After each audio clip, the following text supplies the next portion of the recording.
Congress ಪಾಳ್ಯದಲ್ಲಿ power sharing ಚರ್ಚೆಗಳು ಜೋರಾಗಿರುವ ಸಂದರ್ಭದಲ್ಲೇ ಮಾಜಿ ಸಂಸದ ಡಿಕೆ ಸುರೇಶ್ ಅವರ ಮಾರ್ಮಿಕ ಮಾತು ರಾಜಕೀಯ ವಲಯದಲ್ಲಿ ಚರ್ಚೆಗೆ ಕಾರಣವಾಗಿದೆ. ಕುಣಿಗಲ್ ತಾಲೂಕಿನ ಕೆಂಪನಹಳ್ಳಿ ಗ್ರಾಮದಲ್ಲಿ ಡಿಕೆ ಶಿವಕುಮಾರ್ ಚಾರಿಟಬಲ್ ಟ್ರಸ್ಟ್ ವತಿಯಿಂದ ಆಯೋಜನೆ ಮಾಡಿದಂತ ಕ್ರಿಕೆಟ್ ಪಂದ್ಯಾವಳಿ ಉದ್ಘಾಟಿಸಿ ಮಾತನಾಡಿದಂತ ಅವರು, ಪ್ರಯತ್ನ ಮಾಡ್ತಾ ಇರ್ತೀವಿ, ಒಂದಲ್ಲ ಒಂದಿನ ಗೆಲ್ಲಲೇಬೇಕು. ಕ್ರೀಡೆಯಲ್ಲಿ ಹೀಗೆ, ರಾಜಕೀಯದಲ್ಲೂ ಸೋಲು ಗೆಲುವು ಸಹಜ. ಗೆದ್ದಿದ್ದೇವೆ ಎಂದು ಅಹಂಕಾರ ಬೇಡ, ಸೋತಿದ್ದೇವೆ ಎಂದು ಪ್ರಯತ್ನ ಬಿಡೋದು ಬೇಡ ಅಂತ ಹೇಳಿದ್ರು. ಭಾಷಣಕ್ಕೂ ಮುನ್ನ ಶಾಸಕ ಡಾಕ್ಟರ್ ರಂಗನಾಥ್ ಬೌಲಿಂಗ್ಗೆ ಸುರೇಶ್ ಬೌಂಡ್ರಿ ಬಾರಿಸಿದ ಕ್ಷಣವು ಕಾರ್ಯಕ್ರಮದಲ್ಲಿ ಕುತೂಹಲವನ್ನ ಮೂಡಿಸಿತು. ವೇದಿಕೆ ಮೇಲೆ ಇದ್ದ ಗಣ್ಯರು ಡಿಕೆ ಸುರೇಶ್ ಅವರ ಈ ಮಾತಿಗೆ ನಸು ನಗೆಯೊಂದಿಗೆ ಪ್ರತಿಕ್ರಿಯಿಸಿದರು. ಅವರು ಮುಂದುವರೆದು, ಎಲ್ಲ ಕಾರ್ಯಗಳಲ್ಲಿ ಸೋಲು ಗೆಲುವು ಅವಿಭಾಜ್ಯ, ಕ್ರೀಡಾಪಟುಗಳಂತೆ ನಿರಂತರ ಪ್ರಯತ್ನ ಮುಖ್ಯ.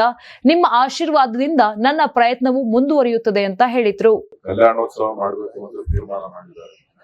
ಕಲ್ಯಾಣೋತ್ಸವ ಕೂಡ ತಿರುಪತಿ ವೆಂಕಟೇಶ್ವರ ಸ್ವಾಮಿ, ಪಾರ್ವತಿ ವೆಂಕಟೇಶ್ವರ ಕಲ್ಯಾಣ ಉತ್ಸವ, ಸೊ ಅದನ್ನು ಕೂಡ ಮಾಡಬೇಕು ಅಂತ ಹೇಳಿ ಮಾಡಿರೋದ್ರಿಂದ ಬಹುಶಃ ವಿಶೇಷವಾದಂತಹ ರೀತಿಯಲ್ಲಿ ಕಾರ್ಯಕ್ರಮ ಸಂಭ್ರಮ ಸಡಗರದಿಂದ ಸಂತೋಷವಾಗಿ ಇಡೀ ಕುಣಿಗಲ್ ತಾಲೂಕಿನ ಜನ ಇರ್ಲಿ ಅಂತ ಹೇಳಿ ಈ ಕಾರ್ಯಕ್ರಮವನ್ನು ರೂಪಿಸಿದ್ದೇವೆ. ತಾವೆಲ್ಲರೂ ಕೂಡ ಭಾಗವಹಿಸಿ ಯಶಸ್ವಿಯಾಗ್ಲಿ, ನಾನು ಕೂಡ ನಿಮ್ ಜೊತೆನಲ್ಲಿದ್ದೇನೆ ಅಂತಕ್ಕಂಥ ಮಾತನ್ನ ಈ ಸಂದರ್ಭದಲ್ಲಿ ಹೇಳ್ತಾ ಎಲ್ಲ ಕ್ರೀಡಾಪಟುಗಳಿಗೆ ಶುಭವನ್ನ ಕೋರಿ, ಪ್ರಯತ್ನ ನಿರಂತರವಾಗಿರ್ಲಿ, ಖಂಡಿತ ಯಶಸ್ಸು ನಿಮಗೆ ಸಿಕ್ಕೇ ಸಿಗ್ತದೆ. ಇವತ್ತು ಸಿಗ್ಲಿಲ್ಲ ಅಂದ್ರೆ ನಾಳೆ ಸಿಗುತ್ತೆ, ನಾಳೆ ಸಿಗ್ಲಿಲ್ಲ ಅಂದ್ರೆ ನಾಳೆ ಸಿಗುತ್ತೆ. ಸೋಲು ಗೆಲುವಿನ ಭಾಗ.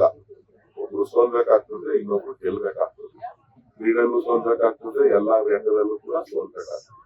ರಾಜಕೀಯದಲ್ಲೂ ಸೋಲ್ಬೇಕಾಗ್ತದೆ, ಗೆಲ್ಬೇಕಾಗ್ತದೆ. ಆದ್ರೆ ಪ್ರಯತ್ನಗಳು ನಡೀತಾ ಇರ್ಬೇಕಾಗ್ತದೆ. ಆ ಪ್ರಯತ್ನಗಳು ತಮ್ಮೆಲ್ಲರ ಆಶೀರ್ವಾದದಿಂದ ಮುಂದಿನ ದಿನಗಳಲ್ಲಿ ಫಲ ನೀಡುತ್ತದೆ ಅಂತಕ್ಕಂಥ ಮಾತನ್ನ ಹೇಳ್ತಾ ತಮ್ಮೆಲ್ಲರಿಗೂ ಶುಭ ಕೋರಿ ನಮ್ಮ ಮಾತನ್ನ ಮತ್ತೊಮ್ಮೆ ಕುಣಿಗಲ್ ಉತ್ಸವ 2025ಕ್ಕೆ ನಮ್ಮೆಲ್ಲರಿಗೂ ಕೂಡ ಸ್ವಾಗತ ಮತ್ತು ಶುಭಾಶಯಗಳನ್ನು ಕೋರ್ಲಿಕ್ಕೆ ಬಯಸ್ತೇನೆ.